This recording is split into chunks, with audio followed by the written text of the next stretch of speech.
जोहार मास्टर जी राउर के हमरदन से जोहार और हमरे के कार्यक्रम देखो या सब आदमी मन बट से भी रह के जोहार। बिल्कुल बिल्कुल भाई, आपका भी जोहार स्वीकार है और दर्शकों आपको भी जोहार है। आपका कार्यक्रम में बहुत बहुत स्वागत भी है ना। हाँ। अब बताइए, हमारा हाल चाल आपने पूछ लिया, आप बताएं आपका और आपकी खेती बाड़ी का क्या हाल चाल है? हमारा भी हाल चाल ठीक, खेती बाड़ी का हाल चाल ठीक और खेती बाड़ी का नया हाल चाल तो राउर बता। हाँ भाई, ऐसा है कि खेती बाड़ी के जो हाल समाचार हैं उनको जानने के लिए हम कार्यक्रम की शुरुआत में सबसे पहले देखते हैं कृषि समाचार। तो आइए देखते हैं कृषि समाचार।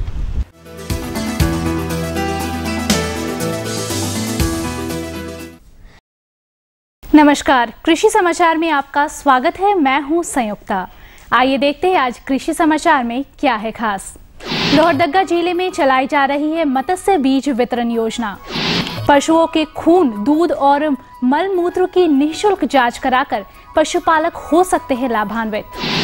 धान की बुआई के लिए बेहतर उपकरण है ड्रम सीडर।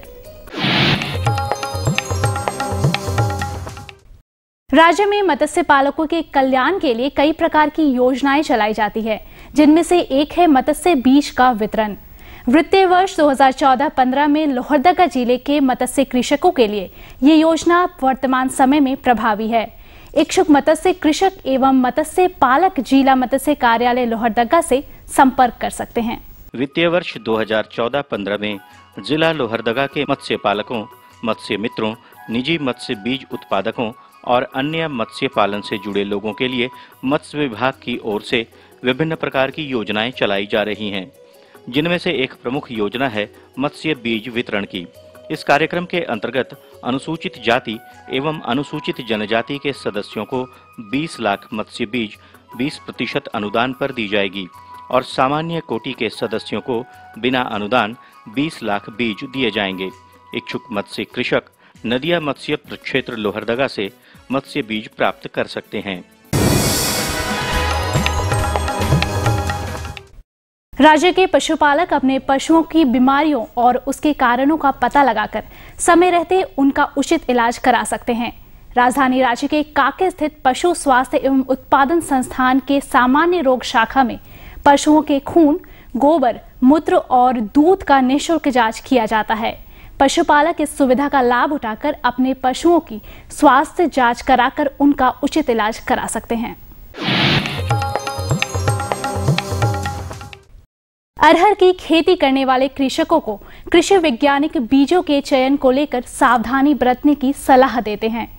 राज्य की मिट्टी एवं जलवायु और मौसम की वर्तमान परिस्थिति को देखते हुए कृषि वैज्ञानिक अरहर की ICPL 87 और 119 नामक उन्नत प्रभेदों के लगाने की सलाह देते हैं। खरीफ दलहनी फसलों में अरहर हमारे राज्य में प्रमुखता से उपजाई जाती है। अरहर की अच्छी पैदावार लेने के लिए कृषि वैज्ञानिक ICPL 87 और ICPL 119 नामक प्रभेद लगाने की सलाह दे रहे हैं। इसके अच्छे उत्पादन के लिए खेत में जल जमाव की स्थिति नहीं होनी चाहिए।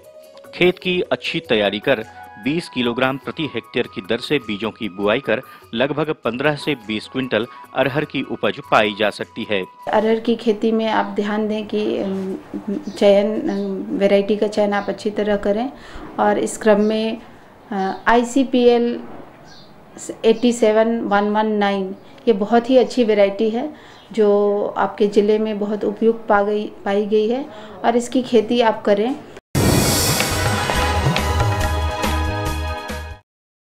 किसान भाइयों, नई और वैज्ञानिक कृषि पद्धतियों को अपनाकर बेशक हम अच्छी मात्रा में और अधिक गुणवत्ता युक्त फसलों का उत्पादन ले सकते हैं। मिश्रित खेती पद्धति और अंतर्वर्तीय कृषि पद्धति ऐसी ही कृषि पद्धतियां हैं जिनके इस्तेमाल से फसलों में वृद्धि होती है। ये पद्धतियां और किस प्रकार लाभप्रद है, बता रहे हैं हमारे कृषि विशेषज्ञ। आप अंतर्वर्ती फसलों का कृषि पद्धति का प्रयोग करें और धान के साथ आप मक्का लगाएं। धान के साथ आप बादाम की खेती भी कर सकते हैं, जैसे कि आप 4 कतार धान के बाद 2 कतार बादाम का लें एवं 3 कतार धान के साथ 1 कतार आप मक्का का खेती करें।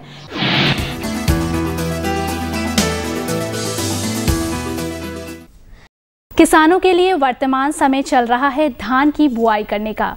जो किसान श्री विधि से धान लगाना चाहते हैं वे इसके बुआई के लिए ड्रम सीडर नामक कृषि उपकरण का इस्तेमाल कर सकते हैं। ये है ड्रम सीडर। इसका प्रयोग मुख्यतः श्री विधि से धान की बुआई करने के लिए होता है। इस उपकरण में 3 या 4 ड्रम लगे होते हैं जो आधे इंच व्यास के छिद्रों से युक्त होते हैं। इस ड्रम में 24 घंटे पहले अंकुरे हुए बीज डाल दिए जाते हैं। इस ड्रम सीडर द्वारा कतार में और समान दूरी पर बुआई होता है।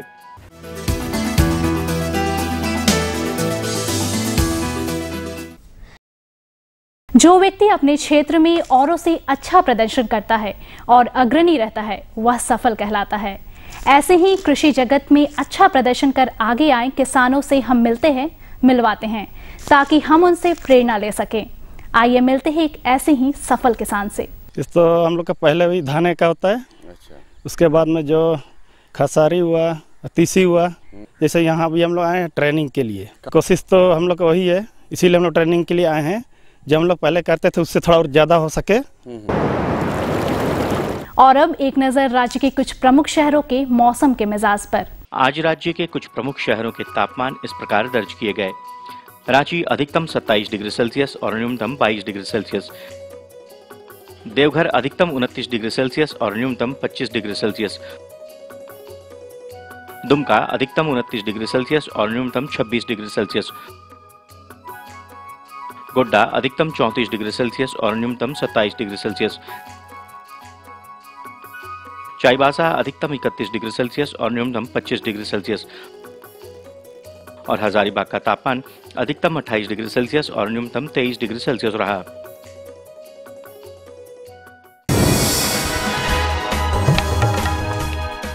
और अब मंडी भाव में आइए नजर डालते हैं अनाजों के भाव पर। इधर कुछ दिनों से राज्य की खाद्यान्न मंडियों में अनाजों के मूल्यों में तेजी का रुख है। बाजार विशेषज्ञों के अनुसार ये तेजी अभी जारी रहेगी। उधर सब्जी मंडियों में भी हरी सब्जियों के साथ प्याज के मूल्यों में भी तेजी का रुख है। वहीं आज भी के कुछ प्रमुख अनाजों के भाव पर नजर डालें तो इस प्रकार रही। चावल मोटा न्यूनतम 1500 रुपए से लेकर अधिकतम 2100 रुपए। चावल मध्यम न्यूनतम 2200 रुपए से लेकर अधिकतम 2550 रुपए। गेहूं न्यूनतम 1600 रुपए से लेकर अधिकतम 2200 रुपए। दाल अरहर न्यूनतम 5700 रुपए से लेकर अधिकतम 7200 रुपए। दाल मसूर न्यूनतम 4500 रुपए से लेकर अधिकतम 5200 रुपए। दाल चना न्यूनतम 3600 रुपए से लेकर अधिकतम 4600 रुपए। सरसों तेल न्यूनतम 8500 रुपए से लेकर अधिकतम 9600 रुपए। आलू न्यूनतम 1900 रुपए से लेकर अधिकतम 2100 रुपए और प्याज न्यूनतम 2000 रुपए से लेकर अधिकतम 2500 रुपए प्रति क्विंटल रहा। कृषि समाचार में आज इतना ही। अगले दिन अगले अंक में फिर मुलाकात होगी कुछ ताज़ा तरीन खबरों के साथ। तब तक के लिए दीजिए इजाजत। नमस्कार, जोहार।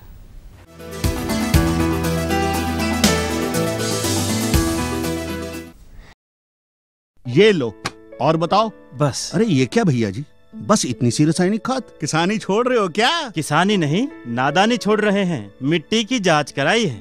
अब तो लालाजी जितनी जरूरत है उतने ही उर्वरक खेत में डालेंगे। हाँ किसान भाई आज ही अपने जिले की नजदीकी भूमि परीक्षण प्रयोगशाला में मिट्टी की जांच जरूर करवाएं और मिट्टी में पोषक तत्व, नमी व पौधे के विकास को देखते हुए केवल जरूरत के अनुसार ही पोषक तत्व डालें। और हाँ, मिट्टी में गंधक, जस्ता, बोरोन जैसे सूक्ष्म पोषक तत्वों का पता लगाना भी न भूलें। उर्वरक और जैविक खाद के सही उपयोग से भूमि का उपजाऊपन बनाए रखें, उत्पादकता बढ़ाएं, खर्चा घटाएं और बहुमूल्य विदेशी मुद्रा बचाने में भी सहयोग दें। और हाँ, धीमी गति से नाइट्रोजन उपलब्ध कराने वाले उर्वरकों जैसे नीम लेपित यूरिया को प्राथमिकता दें और यूरिया का पत्तों पर छिड़काव करें। अरे वाह, तू तो सचमुच समझदार हो गया रे। अधिक जानकारी के लिए संपर्क करें जिला कृषि अधिकारी या किसान कॉल सेंटर। विराम कर बाद सब देखो हमारा के बाद फिर से बहुत बहुत स्वागत है। हाँ। मास्टर जी, हम सोचे थे राहुल के एक जन से भेंट करवाए थे। अरे वाह, क्या बात है। हाँ। कहीं हमारे सवाल का जवाब देने के लिए तो नहीं?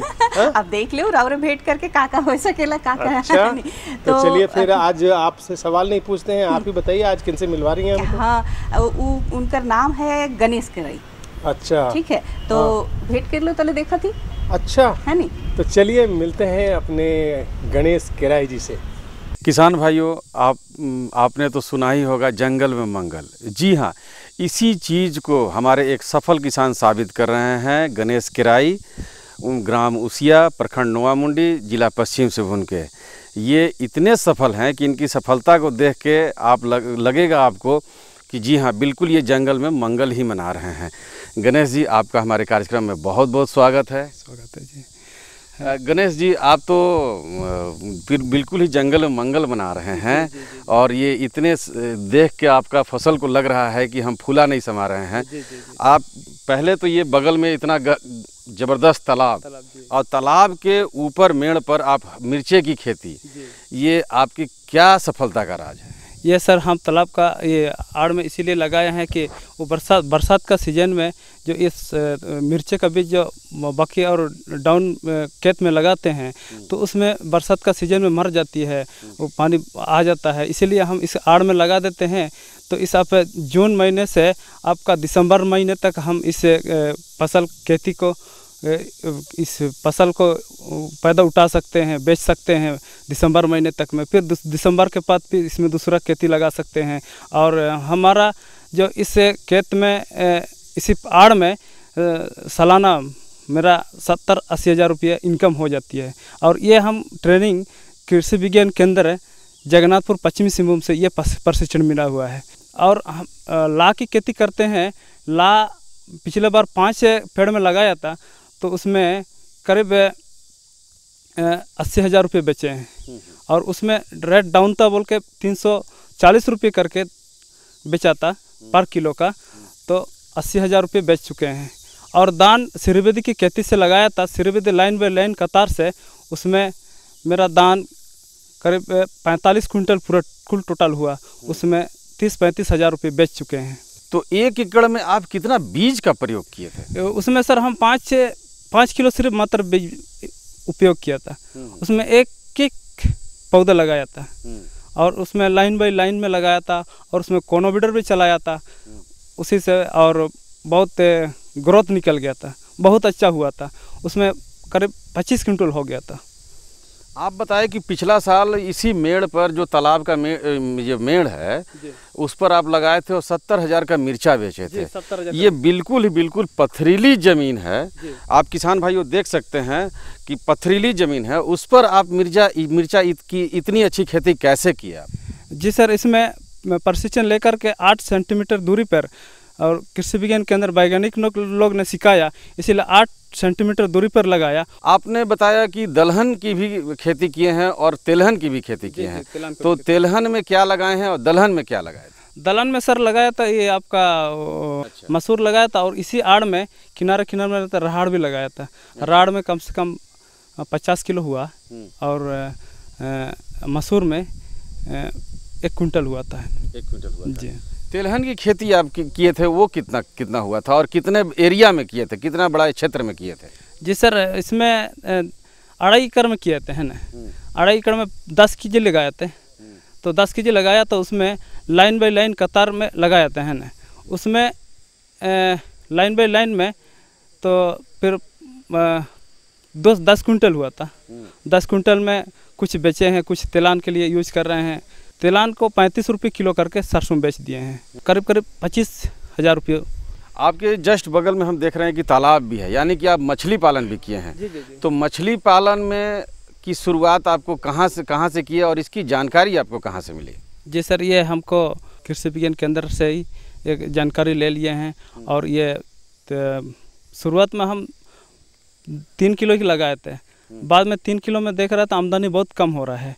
इस बार हम इसमें 20 किलो छोड़े हैं। 20 किलो में और तिलान का जो तिलान करके निकलता उसका फिड़ सरसों का फिड़ जो लेकर आते हैं उसको मछली को चरा खिलाते हैं, चारा के रूप में। चारा। कहने का मतलब कि जब आप तिलहन में सरसों का जो खल्ली है वो मछलियों को खिलाने के काम में लाते हैं। और सर उसके बाद आम लगाया है। आम का खेत में 1 एकड़ में लगाया और घर के बगल में जस्ट में लगाया हुआ, उसमें 200 गाछ लगाया है। इस बार फल होने लगा, फिर फल को छोड़ दिया है, अगला बार से फिर फल को छोड़ने आएंगे। तो अच्छी लगा है, बहुत बढ़िया है और अब जा कर के भी हम लोग देख भी सकते हैं, बहुत अच्छा हुआ है। उसमें आम का नाम है अमरपाली है, मालदा है, तोतापरी है, मालिका है, ये सब लगा हुआ है। बहुत अच्छा आम, बहुत मीठा आम लगा हुआ है। अच्छा, आपने पशुपालन भी किया है? जी, पशुपालन भी किया, सुअर भी पाले हैं। सुअर 20 से 25 तक रखे हैं। अच्छा। और बकरी भी रखे, बकरी 50 तक रखे हैं। उसमें डॉक्टर प्रदूषण को लेके आया था, ट्रीटमेंट भी किया था। और बतख को रखे हैं, बतख देसी बतख भी है और लाल मूला भी है और बड़ा जात के भी बतख हैं जी। 3 प्रकार के बतख सब हैं। गाय वगैरह भी रखे हैं? गाय बैल भी रखे हैं सर से, हल कराने के लिए गाय भी रखे हैं। फिर गोबर को फिर खेत में यूज करते हैं उसका। आप जो गाय के गोबरों को या सुअर के गोबरों को, जो सुकर जो आप पालन करते हैं, उनके गोबरों को खेत में डालते हैं तो और उन गोबरों को और रासायनिक खादों में डालने में आप क्या अंतर पाते हैं? रासायनिक खाद में इसीलिए अंतर पड़ रहा है कि रासायनिक खाद में थोड़ा सा और इसको ज़्यादा मात्रा में इसको दे देते हैं, गोबर, सुअर का गोबर को और गाय का गोबर को, और कम मात्रा में ये रासायनिक खाद को दे देते हैं। तो बहुत जिससे आपको बचत हो जाता है। रासायनिक खाद से बचत होता है, पैसे जो खरीदने का बचत हो जाते हैं। आप जो ये खेती बाड़ी करते हैं, आप कितना पढ़े लिखे हैं पहले ये बताइए? मेरा पढ़ाई लिखा है मैट्रिक तक है। अच्छा। और 5 भाई है, हम ही बड़े हैं और उसके बाद आगे तो नहीं पढ़ पाए क्योंकि भाई लोग को भी फिर पढ़ाना है, इसीलिए आगे नहीं पढ़ पाए हैं। फिर खेती करके अपना भाई को, एक भाई अब ग्रेजुएशन भी किए हैं और बाकी सभी पढ़ रहे हैं। और एक भतीजा है, वो आपका क्या भुवनेश्वर आगे क्या तो इंजीनियरिंग कर रहे हैं वहाँ। आपको खेती बाड़ी में कौन कौन मदद करते हैं? घर के परिवार के कौन कौन लोग मदद करते हैं? मेरा भाई, छोटा भाई और मेरा एक तीनों भाई हमको मदद करते ही हैं। इसके अलावा आपकी पत्नी? हाँ, पत्नी भी थोड़ा बहुत उधर खेत में देख करते हैं। और इसके अलावा और क्या क्या आप खेती में अपनाते हैं? और सर हम और कोशिश कर रहे हैं, सिमिया लता का भी लगाए हैं, इस कम मात्रा में लगाया और आने वाला समय में बहुत ज़्यादा मात्रा में लगाने का विचार कर रहे हैं और ज़्यादा ही लगाएंगे, उसमें ज़्यादा आमदनी भी होगा। और लाह का खेती में, और लाह का खेती में इस बार 15 पेड़ में लगा चुका है। और लाह की जो आप खेती करते हैं, हम देखें आप कुसुम के पेड़ पर काफ़ी अच्छा लाह लगाए हुए हैं, तो लाह की खेती के लिए आप कैसे प्रेरित हुए और कैसे आपको लगा कि लाह की खेती में ज़्यादा से ज़्यादा फायदा है, और कहाँ से सीखकर कौन से नए तकनीक अपनाए हैं, बताइए? जी सर, ये नया तकनीक इसीलिए है, वैज्ञानिक का है। लाह कुसुम में एक लाह का खेती होता है कुसुम में, आपका इस गर्मी सीजन में कुसुम में हो जाते हैं, फिर उसका बरसात में फिर भैर में हो जाता है, फिर बरसात में भी, और आपका ये सिमिया लता का हो जाता है। और नया तकनीक में बोलने से आपका सिमिया लता जो उसमें बहुत ही अच्छा हो जाता है और बड़ी मोटा हो जाते हैं, इसीलिए लाह का खेती और सिमिया लता में बहुत पसंद आया, इसीलिए सिमिया लता ज़्यादा लगाने का मेरा इच्छा है। खेती की संभावनाएं इतनी अपार हैं कि आप यकीन जानिए, तालाब के माध्यम से, गौपालन के माध्यम से, सब्जी के लिए, बागवानी के लिए, सब करके आप मुनाफा से मुनाफा ही कमा सकते हैं। गणेश जी, आप हमारे कार्यक्रम में आए, इसके लिए आपका बहुत बहुत धन्यवाद। बहुत बहुत धन्यवाद आपको। वाह वाह पर्वतिया जी, भाई आपने तो एक ऐसे सफल किसान से मुलाकात करा दी कि अब लगता है कि हमें भी कुछ सीखने के लिए मिल गया है ना। राउरी इतना बढ़िया नया जानकारी देवत रहिला और सेकर फायदा उठाते हैं हमरे के सब किसान मन से पता चलेला कि नहीं? बिल्कुल। तब बताइए, अब आज आप कोई सवाल पूछेंगे या फिर होकर से कहाँ हम बाजावे वाला ही, राउरे सवाल कर ली तो हमको तो करके हुई नहीं। जरूर। तो बताइए आपका सवाल क्या है? मास्टर जी, हम पूछे खोजत रही कि एखन जे किसान बने, जब भी किसान में सुअर पालन तो उकर देखभाल के बारे में जानकारी खोजत। अच्छा, यानी इस जो बदलते हुए मौसम में सूकरों की देखभाल कैसे करेंगे, ये बहुत ही अच्छा सवाल है। और हमारे जो पशुपालक किसान भाई हैं, खास करके जो सूकर का पालन करते हैं, हमारे झारखंड में कई नस्लें प्रचलित हो चुकी हैं और बहुत बड़ी मात्रा में हमारे किसान भाई इसका पालन भी करने लगे हैं। तो इसलिए बहुत ज़रूरी है कि इसकी जानकारी आपको हो कि बदलते मौसम में आप अपने सूकरों की देखभाल कैसे करेंगे, और इसकी जानकारी दे रहे हैं हमारे विशेषज्ञ डॉक्टर असद हुसैन। किसान भाइयों नमस्कार, कृषि दर्शन के इस कार्यक्रम में आपका बहुत बहुत स्वागत है। किसान भाइयों, कृषि दर्शन की टीम आज आई हुई है कृषि विज्ञान केंद्र पश्चिम सिंहभूम जगन्नाथपुर में, और आज हम बातचीत करेंगे कि बदलते मौसम में सूकर पालन की देखभाल एवं रखरखाव कैसे करें। इसी विषय पर बातचीत करने के लिए आज हमारे साथ यहीं के पशुपालन विशेषज्ञ हैं डॉक्टर असद हुसैन। आइए पहले इनका स्वागत करते हैं। डॉक्टर साहब, इस कार्यक्रम में आपका बहुत बहुत स्वागत है। धन्यवाद, और हमारे सभी किसान भाइयों को मेरा जोहार। डॉक्टर साहब, हमारे किसान भाइयों को बताएं कि बदलते मौसम में सूकर पालन करते हैं हमारे किसान भाई, उसका देख रेख एवं रख रखाव कैसे करेंगे? हमारे किसान भाई जो सूकर पालन कर रहे हैं, और जैसे कि मौसम बदलने के साथ वातावरण का तापमान में भी कमी बेशी होती है, क्योंकि सूकर, अगर हमारे किसान भाई को मैं ये बतलाना चाहूँगा कि वो अगर देसी सूकर पाल रहे हैं तो चलिए वो ठीक है, लेकिन अगर एक और सूकर की प्रजाति है जो बिरसा कृषि विश्वविद्यालय द्वारा विकसित की गई है, TND, टैमवर्थ और देसी, ये ब्रिटेन की टैमवर्थ और देसी नस्ल के संयोग से बनाई गई प्रजाति है। इस प्रजाति का अगर हमारे किसान भाई पालन करते हैं तो निश्चित रूप से ये प्रजाति का पालन देसी नस्ल के सूकर के पालन की तुलना में 1.5 से 2 गुना लाभदायक है, क्योंकि इस प्रजाति का जो है तो बच्चे उत्पादन की क्षमता जो है वो देसी की तुलना में बहुत अधिक है। ये तो एक बार में 8 से 12 बच्चे तक देती है और इसके बच्चों का बढ़ोतरी जो होता है वो अपेक्षाकृत देसी की तुलना में अधिक है। साथ ही साथ हमारे किसान भाई थोड़ा सा इसके रख रखाव और खान पान पे भी अगर ध्यान दें तो उन्हें इससे लाभ अधिक मिलेगा, क्योंकि जो सूकर जब बच्चा देती है तो उसके बच्चे बहुत छोटे होते हैं, तो उस स्थिति में बच्चे को जो प्रबंधकीय कार्य है, ताकि उस सूकर, कभी कभी ऐसा होता है कि जब मादा सूकरी बच्चा देने के बाद 2-4 दिनों में बच्चे अधिक मरते हैं, तो उसका कारण होता है कि वो अपने माँ से ही जो छोटे बच्चे होते हैं सूकर के वो दब के मर जाते हैं। ये ऐसा भी हो सकता है कि बदलते परिवेश में यह मान लेते हैं कि इस मौसम में अगर गर्मी के बाद जो वर्षा ऋतु प्रारंभ हो रही है, इस मौसम में भी चूँकि गर्मी में अगर वो सूकर बच्चा देती है तो उस स्थिति में एक तो मादा सूकरी बच्चा देने के बाद थोड़ी बेचैन रहती है, बच्चा देने के समय बेचैन रहती है, शरीर का वजन उसका एक पहली बार भी बच्चा देती है तो बहुत अधिक हो जाता है, तो उससे उसके छोटे बच्चे दब के मरते हैं। तो ये मोर्टलिटी या मृत्यु दर कम हो, उसके लिए चाहिए कि अगर हमारे कोई भी किसान भाई व्यावसायिक दृष्टिकोण से अगर पालन कर रहे हों सूकर पालन, तो उस स्थिति में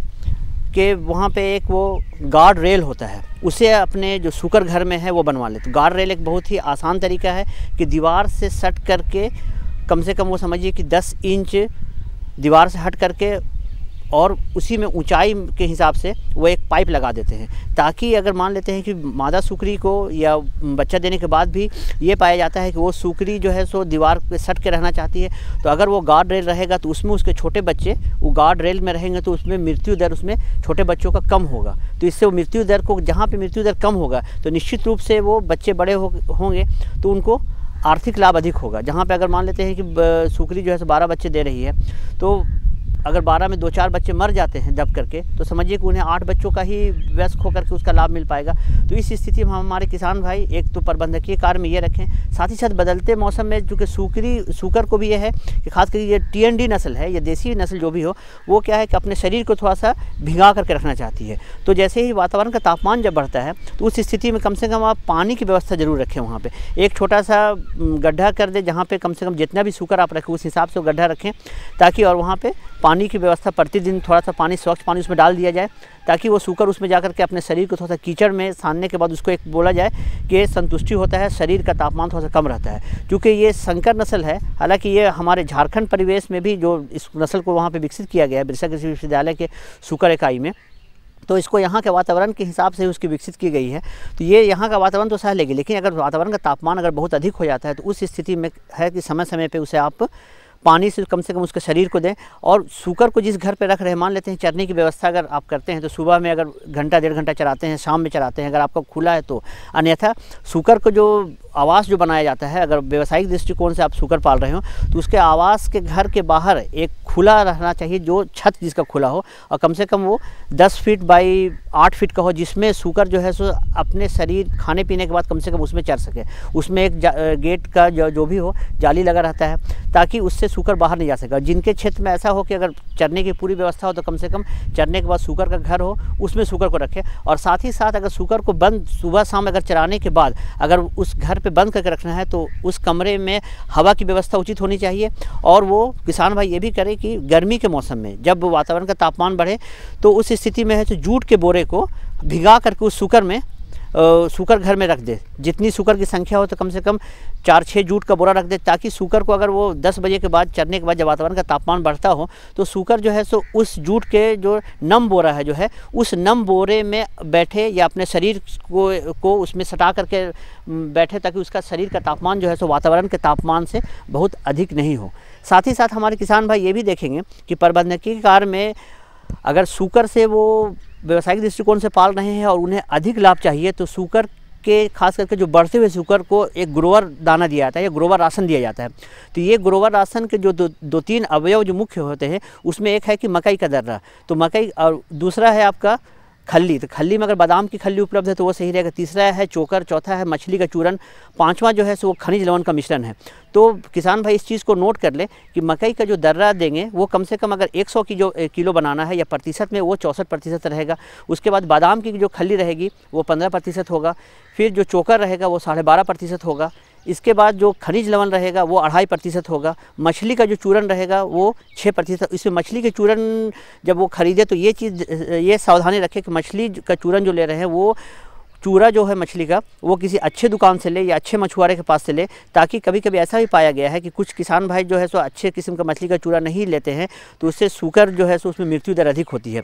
और इसमें जो है वो 100 kg अगर दाना मिश्रण बनाते हैं तो इसमें उनको आधा से 1 किलो जो है खाने वाला आयोडाइज नमक मिलावें और 2 प्रति 100 किलो में वो कम से कम 200 ग्राम जो है सो साथ साथ जो खनिज लवण के बाद जो विटामिन का जो मिश्रण बाजार में उपलब्ध है, विटामिन ए, B2, D3 और K का मिश्रण, ये मिश्रण जो है सो वो ज़रूर उस दाना मिश्रण में बनाएं। और इसे जो है सो ग्रोवर जो शुगर होता है तो उस ग्रोवर शुगर में ये जो बढ़ता हुआ शुगर होता है अगर उसके शरीर का वजन 12 से 25 kg है तो अब किसान भाई उसे जो दाना देंगे तो उस दाने की मात्रा जो है सो उसके शरीर के वजन का 6% होगा। अर्थात अगर वो 25 kg का अगर वो तौल के देख रहे हैं वजन करते हैं तो 25 kg का है तो उसका वो 6% दे। और उसके बाद ग्रोवर शुगर अगर वो 25 kg से अधिक से 26 से 45 kg तक है तब उसके शरीर के वजन का 4% दाना दिया जाना चाहिए। तो उस स्थिति में अगर वो 25% तक ही उसके शरीर का वजन है तो आप उसे 1 से 1.5 kg प्रतिदिन दाना दे सकते हैं।